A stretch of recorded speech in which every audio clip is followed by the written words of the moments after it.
Yo, what's up, guys? After a very interesting Liverpool versus Arsenal game last night, I'm here with Arsenal fan Hader, who you can find on AFTV, also known as the Asian Perez. I'm gonna bring that bring that up every single time.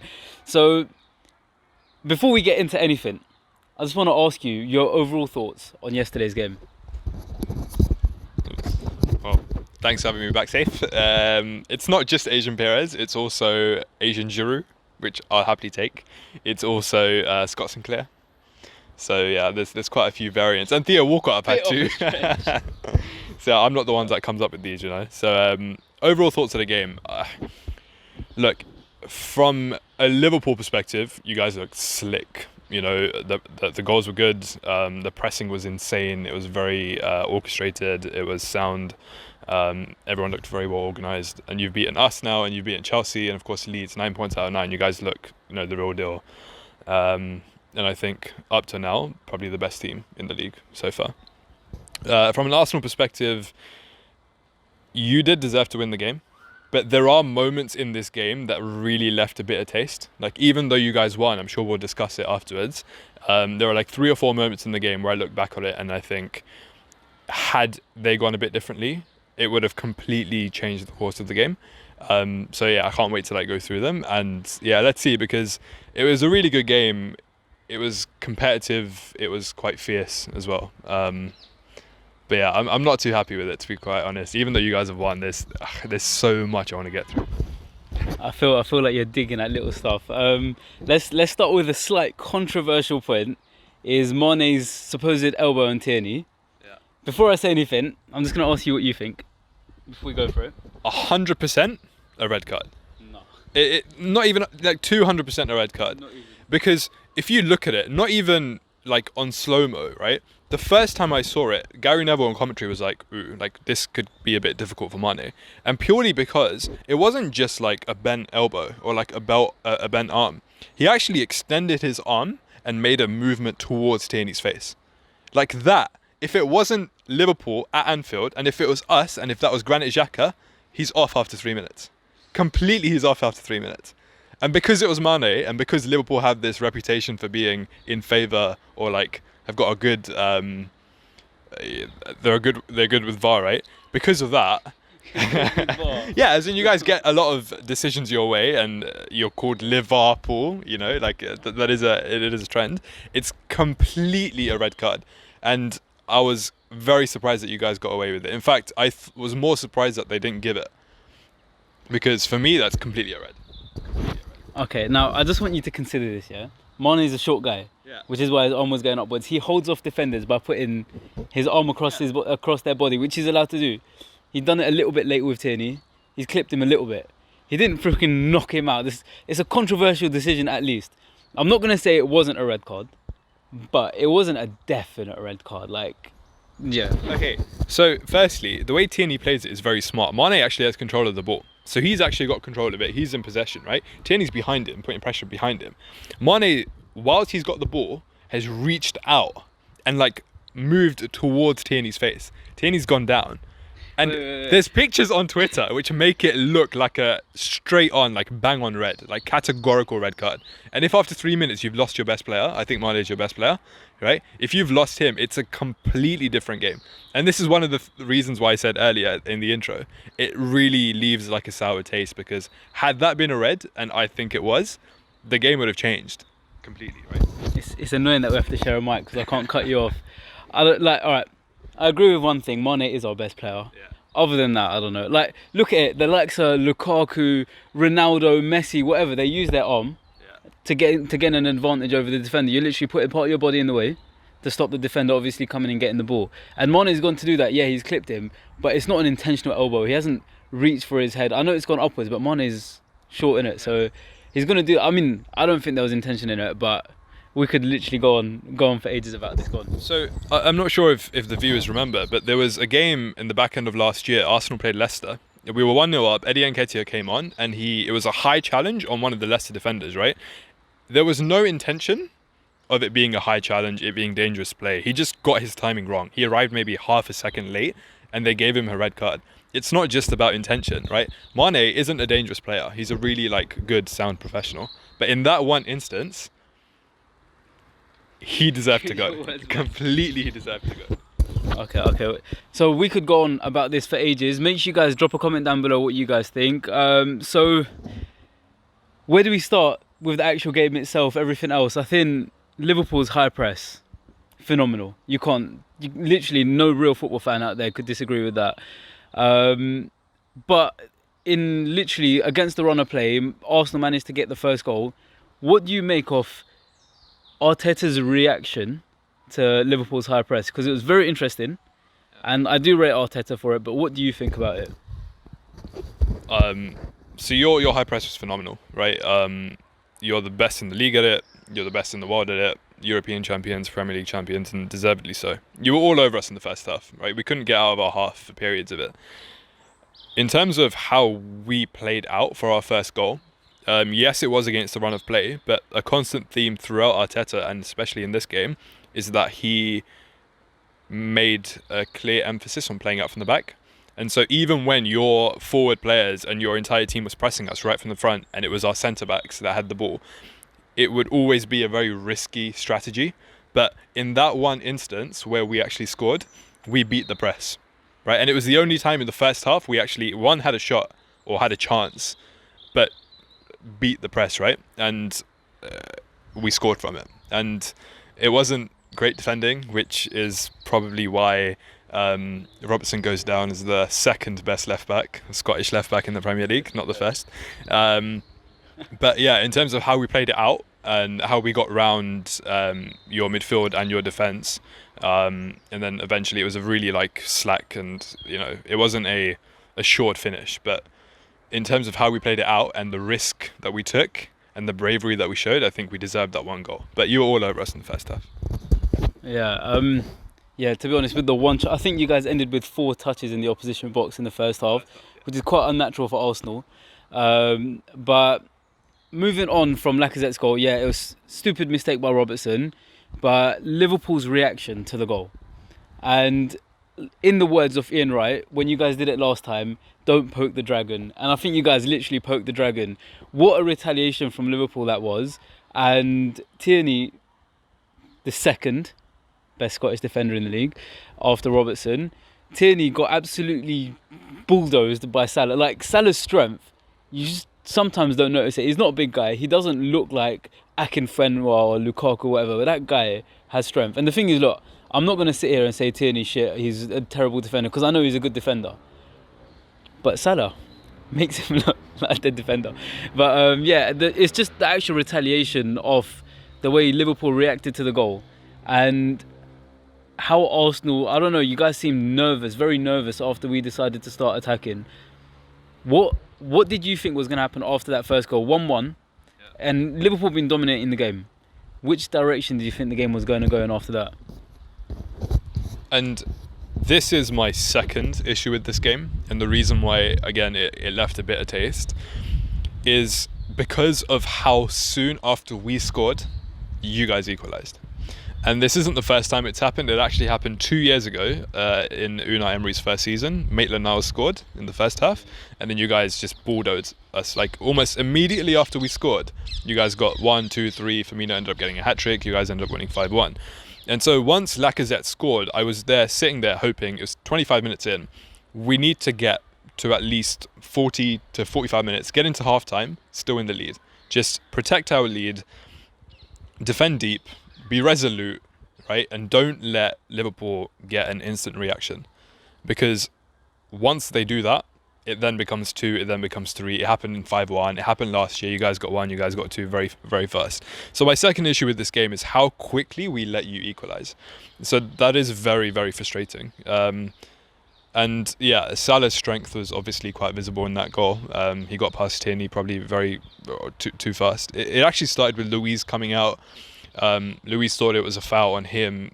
He was then taken out of the game. Salah ran through. I thought Leno should have probably done better with the save. It landed straight on Mane. Here's another debate for Arsenal fans, whether Martinez would have probably saved that. I think he probably would have. I think Martinez saves that shot and he doesn't parry it. But it's gone. He's a Villa player now. But yeah, my frustration with that goal is it was 3 minutes after we scored did you guys equalise, right? And from that point onwards, because of your momentum and because how much you dominated that half, it was quite inevitable that you would go on and get a second.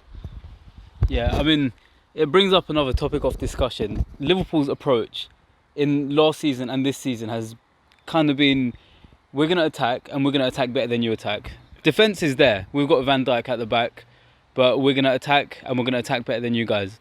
And it's kind of interesting to see Arsenal's retaliation to that sort of thing, because, like, not saying Arsenal aren't a big club, like they are, they've got a big history and they play quite a good football, but for Arteta to understand that he's not going to be able to compete against Liverpool like Man City would was quite interesting to see. And Arsenal, if they could just hold off that lead for a little bit longer, you would have frustrated Liverpool to bits, especially considering the way we've been playing, the way we've been attacking, and just not to convert and get any goals would have been extremely frustrating. But what do you make of Arsenal's attack? And I know Arsenal's defence, and I know there's been a lot of criticisms, and yesterday just adds to the list, to be honest. But what is your general opinion on it? Because you guys had to defend a hell of a lot in that game. So I think since Mikel Arteta's taken over, we've definitely improved at the back. We've got structure. We defend against the bigger teams. We defend quite deeply, but it's worked for us. It worked in the game at the Emirates at the back end of last year, which we won 2-1, which we actually spoke about afterwards. We held on for a large period. You guys scored first, we took the lead, and then it was just a case of just holding on for our lives, which we did. It was also the same in the Community Shield. We took the lead quite early against you, and it was then a case of one-way traffic, and you guys for the rest of the game tried to equalise. You did, and we ended up winning on penalties. So the frustration here again is not being able to hold that out for longer at Anfield. Our away record is poor. We do struggle defensively in big games against like the big six away from home. But I definitely think since Arteta's taken over, we've definitely improved at the back. Klopp actually alluded to it before the game. He said we've got more structure, it's definitely harder to beat us now. Our organisation is better, and he's coached us to defend better, Arteta has. And that's visible in the semi-final of the FA Cup, the final of the FA Cup, the Community Shield, and the game that we beat you in. In this particular game, what was interesting was your two wingers, so Mane on the left and Salah on the right, they pinned our wing-backs back. So Maitland-Niles and Bellerin on the other side, they had to defend quite deep because of how much your forwards are pushing. And then because of the way Trent and Robbo play, they were bombing forward. And that meant Aubameyang and Willian, the two players tracking them from our team, really struggled to keep up. And you can see that with the second goal. Trent crosses it over, Willian loses Robertson. Robertson runs ahead of him. It's his job to stay with the man. And Robertson then gets on the end of the cross and pokes it home, right? So we really struggled against your wide areas. In the centre, we blocked off the centre. You didn't really create anything from the centre. Both your first two goals in the first half came from wide areas, and that's where we struggled. I think you're definitely right there. And to be honest, it's not often that I've watched Premier League games and I see fullbacks pressing fullbacks. And it's what we saw yesterday with Trent and Robertson having the confidence or the ability to just press on your left backs. And that's where Robertson managed to get his chance in from, because he knows he can run into that box, because you guys have gone deep, maybe a bit too deep. And I think it was a lot to do with just the mentality of things. Because as soon as Liverpool got their goal back, it seemed like Arsenal was shaken a lot more than Liverpool was shaken after we conceded our goal. And it was that thing that, oh no, the doors have opened again and Liverpool are just going to come back. And I think it's the mentality of the defence that gave us the opportunity to do that. And it brings me off, like, speaking about mentality, it brings me on to the second half of the game. Because Arsenal came out into the second half, yeah, Liverpool had dominated the game massively, but Arsenal came out realising that it's just a scoreline. It doesn't matter how many passes you make, it doesn't matter what the possession, shots, touches in the opposition box, none of that really matters. The only thing you walk away with is the scoreline. And being 2-1, Arsenal were well into the game. Just needed one goal, which someone could have got. We'll speak about that in a second. But it's the mentality that you lot came out with was quite interesting. Like, did it give you a feeling that, you know what, we might just be able to get back at Liverpool? It was definitely very encouraging. So it was quite noticeable as well in the second half. Our team wasn't so deep, and we actually probably moved like 20 yards higher. So our defensive line was like quite close to the halfway line, or probably just below it, which then meant our forwards were way closer to your goal, and so we were more of a threat. Ceballos came on quite soon after replacing Xhaka, and he started controlling the game. He put in one ball in for Lacazette, which we'll speak about, and the one at the end towards Aubameyang, which he probably could have done better with. So we started playing with the ball more. Obviously, Arteta spoke about it at halftime, and he must have said that we need to start playing with confidence because you guys were all over us in the first half. But yeah, so talking about things that were really frustrating about this game. Yes, you deserve to win, but Mane should have been sent off. We conceded too early after we scored.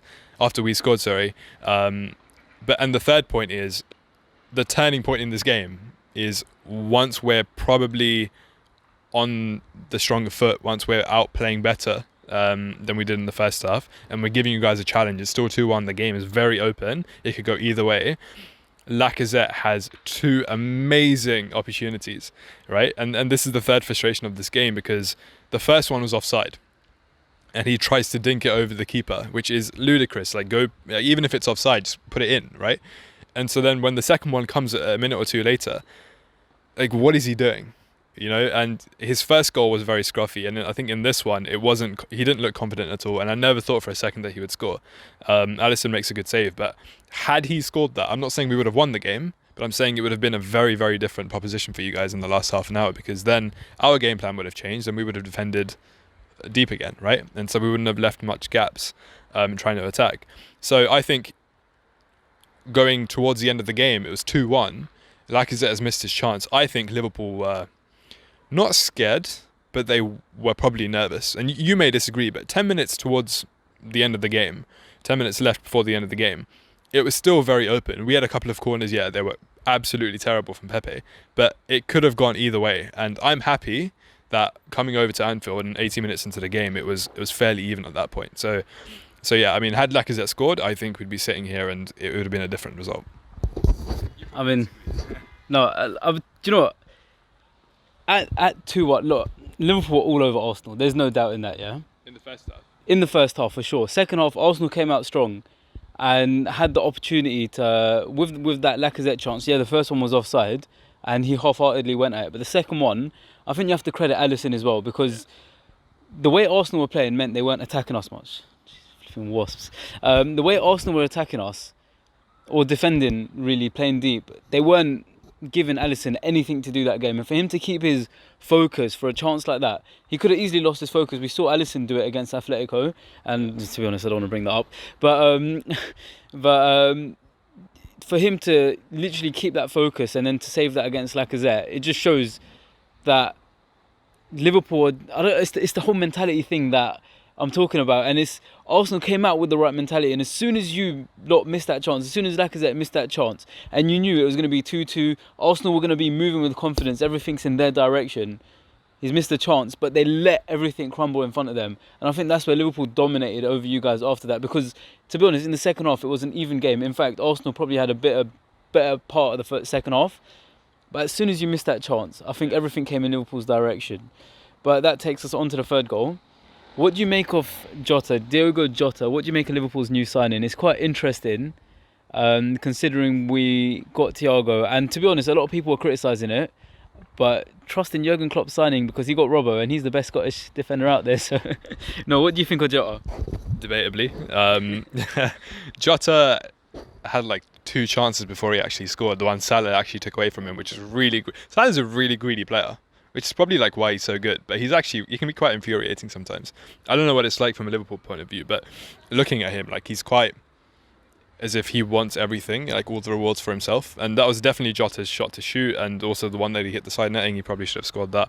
This goal, and the fourth issue I have with this game, it's handball.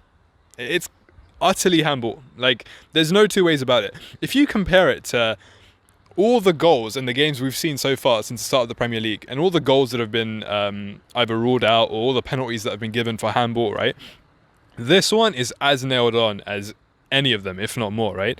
There are many shots that you will see of this goal, like many pictures, even on video. They didn't show the VAR replay because they don't this season anymore, and they'll just leave it to the actual people in Stockley Park or whatever. But the ball strikes his hand, comes off his chest, and then he volleys it into the corner. It was a good finish. But before he's even allowed to volley it, it's handball. Therefore, it's not a goal, right? And at 2-1 with 5 minutes to go, it's a different prospect with 5 minutes to go. Had that goal rightfully not gone in. We get the point. All right. Firstly, all right, I know it was 2-1, and the thing is, Arsenal were not. Like, as much as you want to believe it, and as much as it's just a scoreline and 2-1 and Arsenal just needed one chance, literally didn't look like scoring after that Lacazette chance. But Jota's handball, the thing is, you keep going on about pitches. Mane, you were saying it's a picture.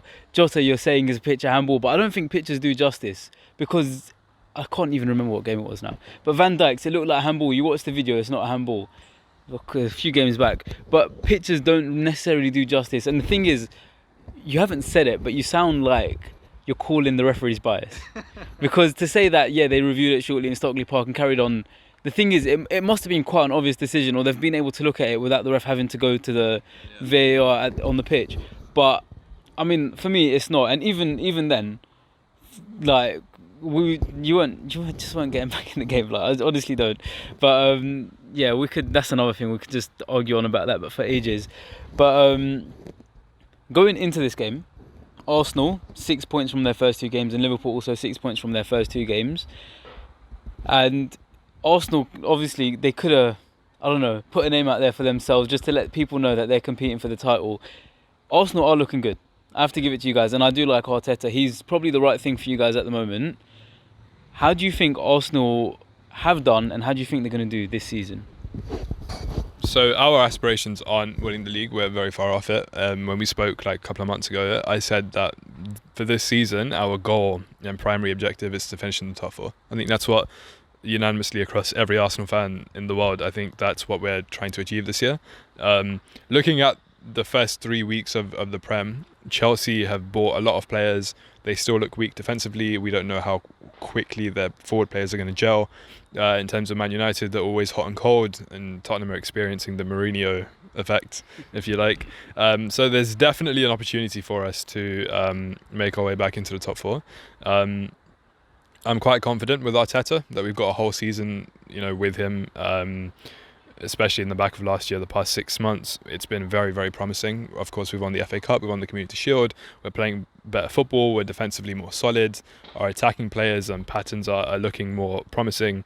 So it's clear that he's got us playing football in a way that yields results. And whilst I never thought that we could go to Anfield and win, I am annoyed with the 3-1 scoreline. I don't think it should have been a 3-1 scoreline. But going forward, I think if you take that one game in isolation, because you guys are the champions and there wasn't really any no reasonable Arsenal fan expected to win, compared to last year where we drew too many games and we lost too many games, if we can start picking up points and start winning the games we drew and drawing the games we lost, we'll be definitely closer to top 4. And if we finish the season and we finish top 4, or we win the Europa League and get into the Champions League next year, I think that's an incredibly good season, considering how much money everyone else has spent, and we're quite limited with our budget.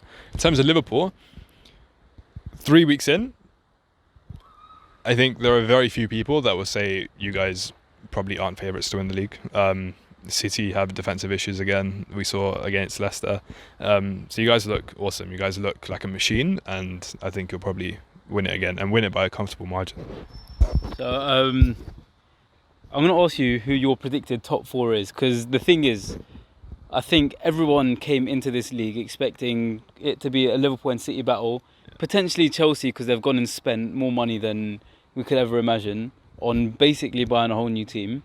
And some people have tried to drag Manchester United into the debate, although I'll be honest, Ole just isn't up there with the likes of Jurgen Klopp, Arteta, arguably Mourinho and Guardiola. The thing is, look, my problem with Guardiola is, look, I respect him as a manager. He's had a decorated career, but with the kind of money he's spending, in comparison to teams like Spurs, Arsenal and Liverpool, I can't bring Chelsea into this because they've literally just gone and followed in City's path, but he should be doing a better job. It shouldn't even be a matter of competition. The guy's spending so much money on defenders that even they're just not the quality that a team like that should get. And the thing is, look, it frustrates me because it's just stupid, like sometimes. But to be honest, it's our competition, and they're I don't know, burning holes in their own pockets, and it doesn't frustrate me too much. But who are your top 4 for this season? Sure. With the money Guardiola spent, they should be doing better. They've spent like 400 million on defenders since he's joined, which is an unreal amount, and not to improve defensively. In terms of top 4, I think Liverpool will win the league. I still think Man City are then the best of the rest, and I think they will get second.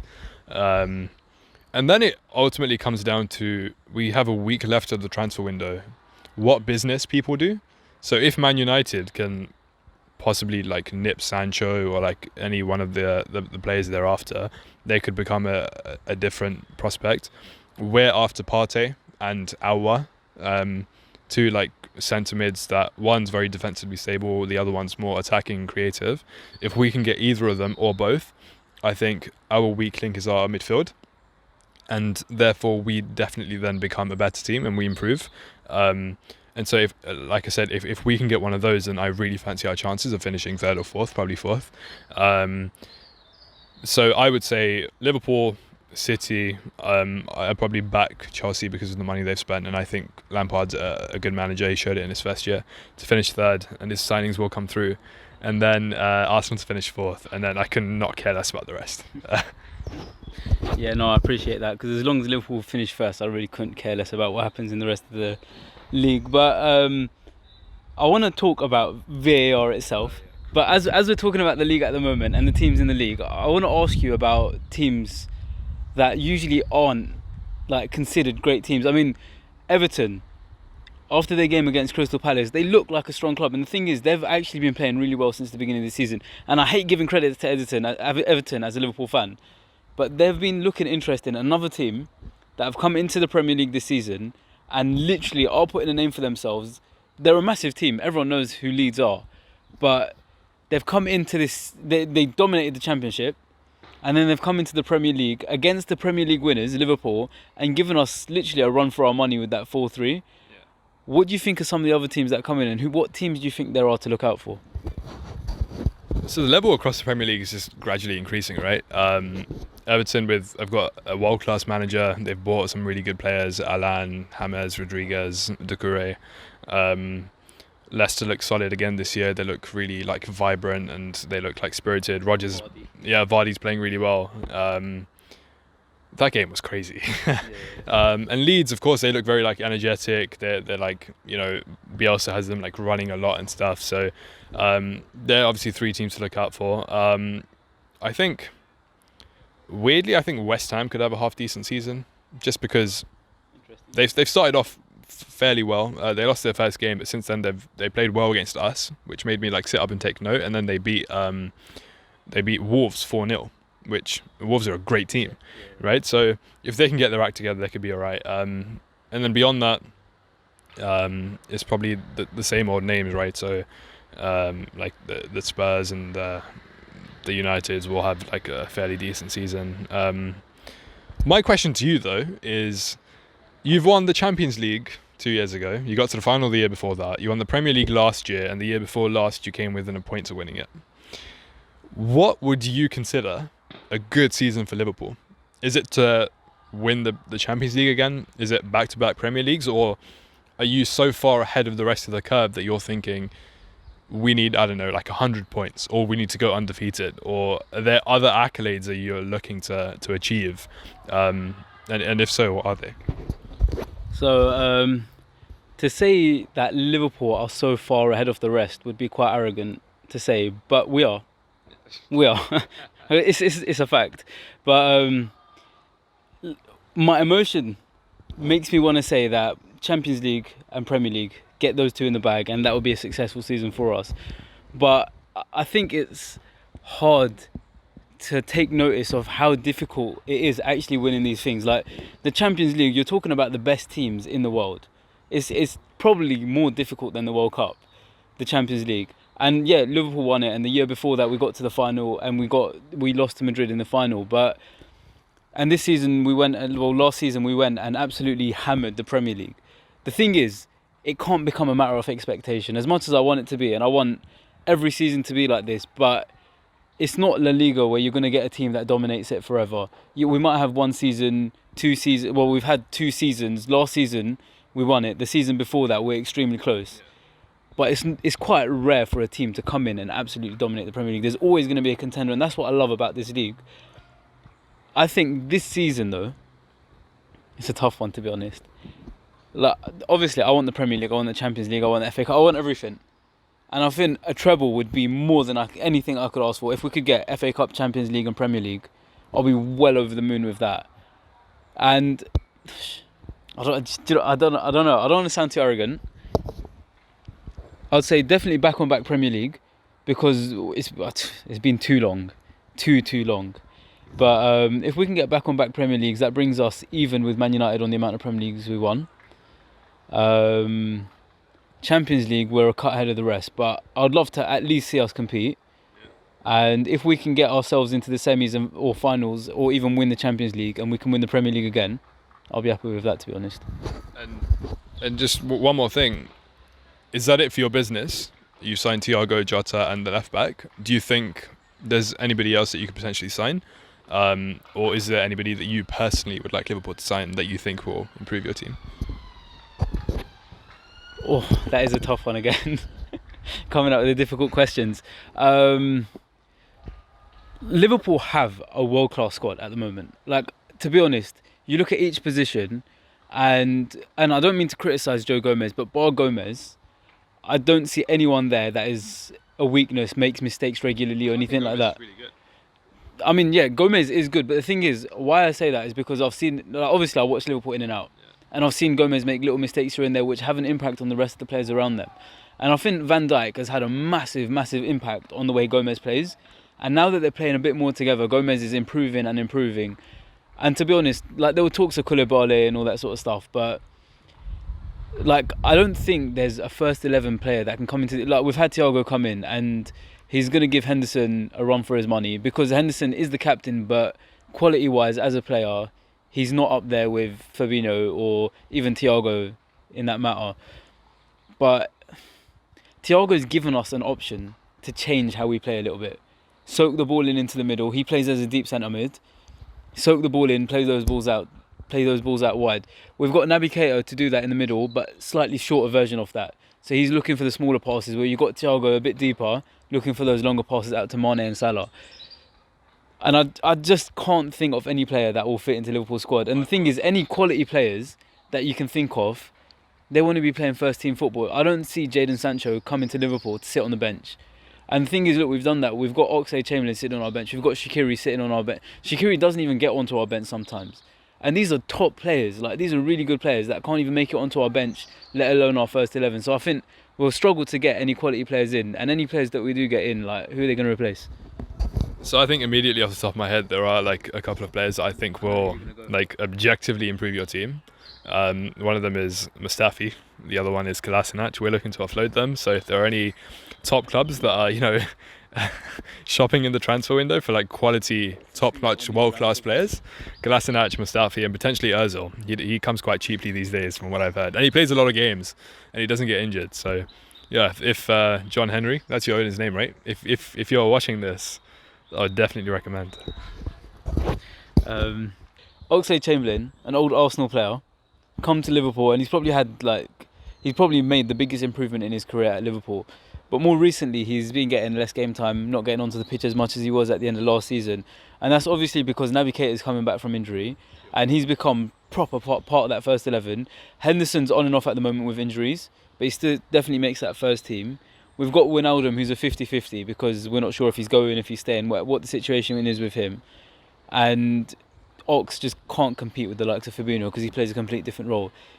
What do you think Ox deserves to stay in Liverpool's, like, not first 11, but in that playing 15, 16 players? Or do you think he deserves to be somewhere else? So the last time you and I did this, Safe, 2 months ago, I actually made this bold claim that I think Oxlade-Chamberlain has regressed. His career has regressed since he's left Arsenal. And you laughed at me because you thought that was quite like a profound statement, right? And you just admitted yourself, right, that he doesn't get any game time. He doesn't get any game time. And for a player to improve, they have to be playing regularly. And at Arsenal, yeah, he wasn't at the level he's probably at now technically as a footballer. He's won trophies and he's won the Champions League and the Premier League, and he's played his part somewhat. However, in terms of playing week in, week out, he was doing that at Arsenal, and he'll probably play at most 10 games this year for Liverpool.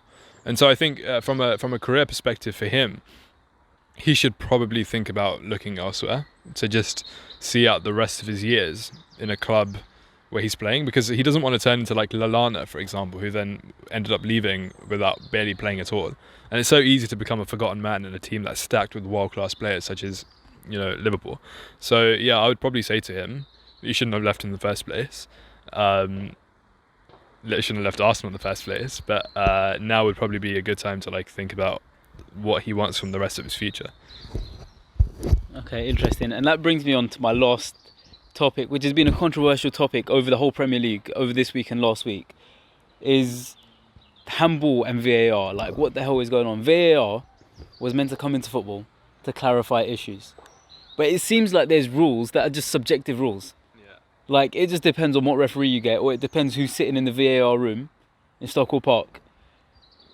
So, like, all right, the thing is, I was watching the Palace versus Everton game, and you brought up Diogo Jota earlier on as well. And then there's the Tottenham Newcastle game, and then United versus Crystal Palace the week before that as well. What the hell is going on? Like, what do we do, and how do we, I don't know, get rid of this disease in football?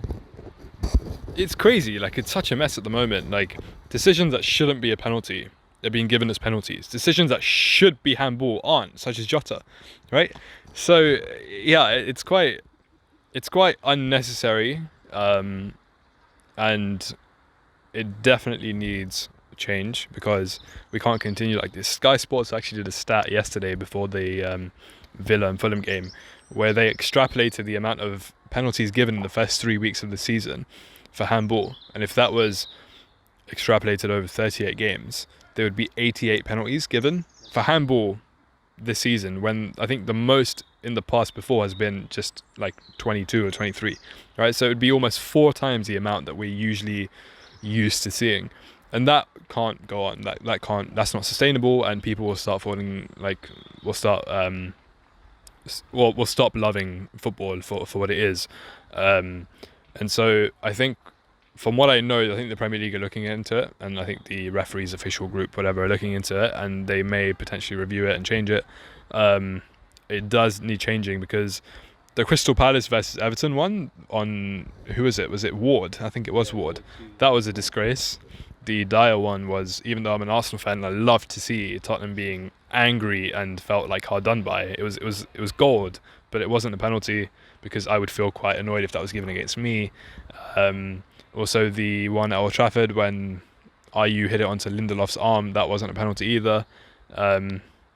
So yeah, I mean, the ones that have been given so far have been ludicrous so far. And Carragher and Neville and all of these guys, like these pundits on Sky Sports and stuff, they've all come out very like vocally, and they've expressed how like displeased they are with the situation. So I think it'll probably get changed. Yeah.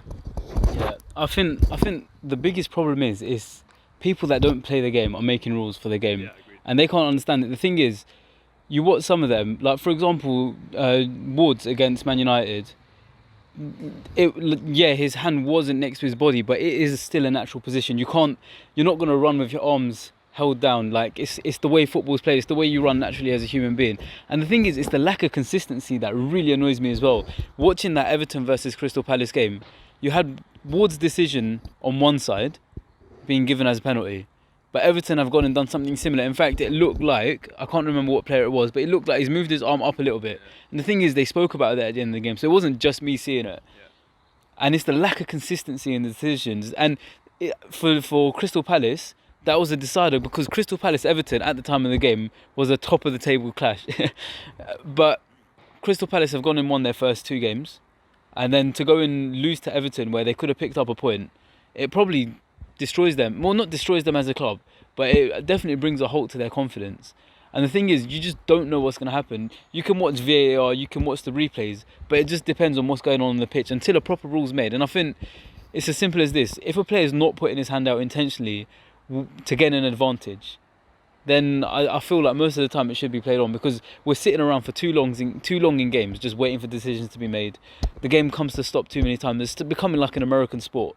And I've always hated watching American sports because of how often they stop. And that's one thing I love about football. It's a very flowing game, and it's a very exciting game, and the excitement just doesn't stop. But that's pretty much everything we've covered today. Quite a long video, but I hope you guys did enjoy that. Make sure you guys comment down below your opinions on all the controversial topics we've spoken about today. Please explain to him why Mane shouldn't have been sent off and why Jota's goal should still stand. But one last question I want to ask you guys. That Diogo Jota, I keep saying his name wrong. Diogo Jota, that first attempt that he had, that Salah nicked it off him. Does Salah have the right, as the striker that he is, does he have the right to nick the ball off Jota there? Or should he have let Jota take the ball and go score? Is his greed what makes him a great player? Or is it starting to affect the rest of the team? And I'll comment down below. With that said, I'll see you guys later. Make sure you guys like, subscribe, and comment down below. See you guys later. Goodbye.